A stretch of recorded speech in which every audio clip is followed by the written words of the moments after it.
بلا من اسلم وجہہ للہ وہو محسن، کہ جو اپنے آپ کو اپنی ذات کو اللہ کے تابع کر دے اور وہ نیکی کرنے والا بھی ہو، تو اس کے لیے اس کے رب کے ہاں اجر ہے۔ ایسے لوگوں کو نہ خوف ہوگا نہ وہ غمگین ہوں گے۔ نیک عمل کی قبولیت کے لیے اللہ تبارک و تعالی نے 2 شرطوں کا بیان کیا۔ ایک شرط اللہ نے یہ بیان کی کہ عمل اللہ اور اس کے رسول کے بتلائے ہوئے طریقے کے مطابق ہو، سنت کے مطابق ہو۔ سرکار دو عالم صلی اللہ علیہ وسلم نے جو عمل جیسے کر کے دکھلایا یا جس عمل کو جیسے کرنے کا حکم دیا اس کے مطابق کیا جائے۔ اور دوسری چیز اللہ تبارک و تعالی نے بیان کی وہو محسن، کہ نیکی کرنے والا ہو، اخلاص والا ہو، نیت بھی درست ہو۔ اگر کام اچھا کرتا ہے نیت درست نہیں تو اللہ پھر بھی قبول نہیں فرماتا، اور اگر کام غلط کرتا ہے نیت درست ہے اللہ پھر بھی قبول نہیں کرتا۔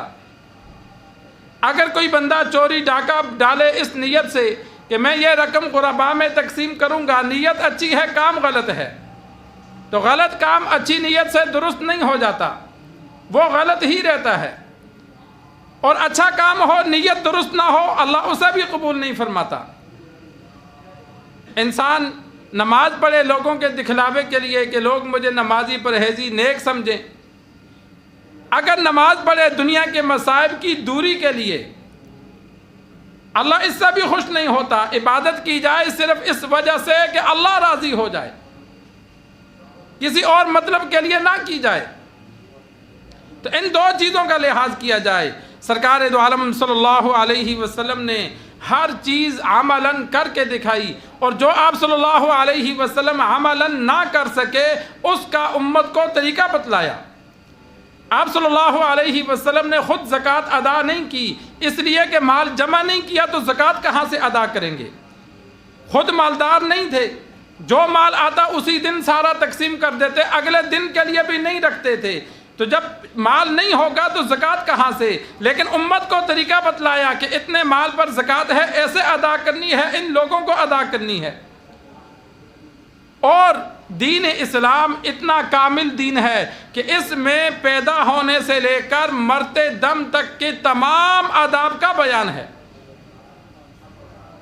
سنن ابی داود انسان صرف اٹھائے تو قضائے حاجت کرنے کے، صرف قضائے حاجت کرنے کے، بیت الخلاء جانے کے، واپس آنے کے، سنن ابی داود امام ابو داود رحمہ اللہ نے تقریباً 30 سے زیادہ آداب بیان کیے۔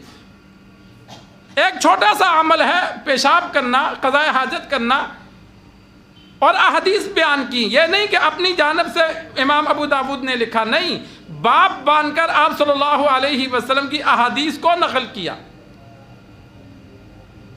وضو کرنا ہمارے لیے ایک چھوٹا سا کام ہے، لیکن وضو کیسے کریں گے، کیا کیا طریقہ ہے، امام ابو داود رحمہ اللہ نے 9 صحابہ سے وضو کرنے کے طریقے نقل کیے۔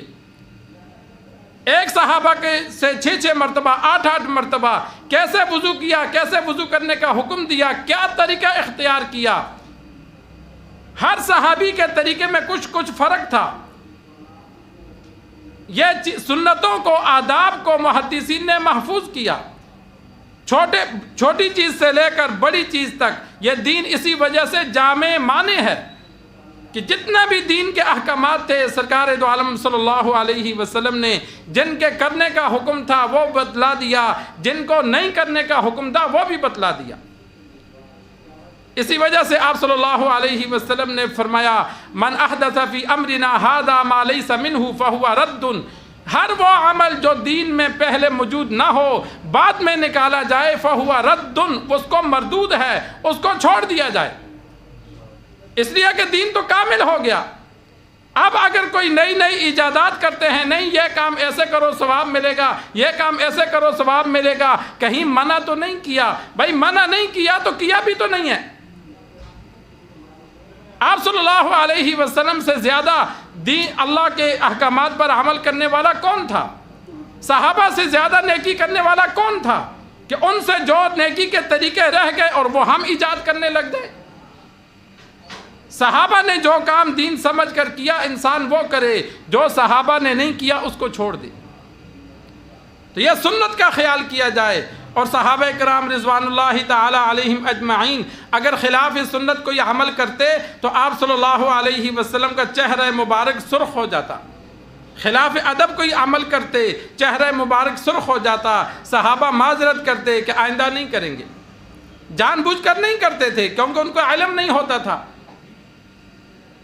3 صحابہ تھے، انس رضی اللہ تعالی عنہ کی روایت ہے، آپ صلی اللہ علیہ وسلم کی ازواج مطہرات کے پاس آئے، آپ صلی اللہ علیہ وسلم کی عبادت کے بارے میں پوچھا تو ازواج مطہرات نے آپ صلی اللہ علیہ وسلم کا جو عبادت کا طریقہ تھا کہ رات کو اس طرح عبادت کرتے ہیں، دن کو اس طرح کرتے ہیں، انہوں نے آپ صلی اللہ علیہ وسلم کی عبادت کو کم سمجھا، عبادت کو کم سمجھا، اور پھر خود ہی فیصلہ کیا کہ آپ صلی اللہ علیہ وسلم کو عبادت کی کیا ضرورت ہے، غفر اللہ لہ ما تقدم من ذنبی وما تأخر، اللہ نے تو ان کے اگلے پچھلے ساری خطائیں معاف کر دی ہیں کہ وہ تو جنتی ہیں اس لیے وہ زیادہ عبادت نہیں کرتے، ہم زیادہ کریں گے۔ ایک نے قسم اٹھائی، ایک نے کہا کہ میں آج کے بعد ہمیشہ روزے رکھوں گا، کبھی روزہ نہیں چھوڑوں گا۔ دوسرے نے کہا میں آج کے بعد ہمیشہ پوری رات عبادت کروں گا، کبھی سوؤں گا نہیں۔ تیسرے نے کہا میں شادی نہیں کروں گا، میں پوری عمر بغیر شادی کے رہوں گا۔ اتفاقاً آپ صلی اللہ علیہ وسلم بھی تشریف لا چکے تھے، ان کی باتیں سن لیں، ان کو علم نہیں تھا، یہ باتیں کر رہے تھے۔ آپ صلی اللہ علیہ وسلم نے جب باتیں سنی تو آپ صلی اللہ علیہ وسلم نے فرمایا تم نے ایسے کہا، ایسے کہا، میں رات کو عبادت بھی کرتا ہوں، سوتا بھی ہوں، روزہ رکھتا بھی ہوں، کبھی نہیں بھی رکھتا، نفلی روزوں کا، فرضوں کا نہیں، نفلی روزے کبھی رکھتا ہوں، کبھی نہیں بھی رکھتا، اور میں نے شادیاں بھی کی ہیں، فمن راغب عن سنتی فلیس منی، جو میرے طریقے کو چھوڑ کر چلے گا اس کا مجھ سے کوئی تعلق نہیں۔ اب ان صحابہ نے نیکی کے کام کی نیت کی تھی، لیکن آپ صلی اللہ علیہ وسلم کو یہ بھی پسند نہیں آیا کہ میرا طریقہ یہ ہے کہ کبھی رات کو عبادت کرتا ہوں، کبھی نہیں کرتا، کبھی پوری رات کرتا ہوں، کبھی تھوڑی رات کرتا ہوں، اور ایک بندہ کہے نہیں میں نے ہمیشہ پوری رات کرنا ہے، یہ نبی کے طریقے کے خلاف ہے۔ آپ صلی اللہ علیہ وسلم نے ہمیشہ روزہ رکھنے کی فرمایا نہیں، میں کبھی رکھتا ہوں، کبھی نہیں رکھتا، جو میرا طریقہ ہے اس پر چلو۔ میں نے شادیاں بھی کی، مجھ سے زیادہ اللہ سے ڈرنے والا اور مجھ سے زیادہ نیکی کی طلب کرنے والا کوئی بھی نہیں ہے۔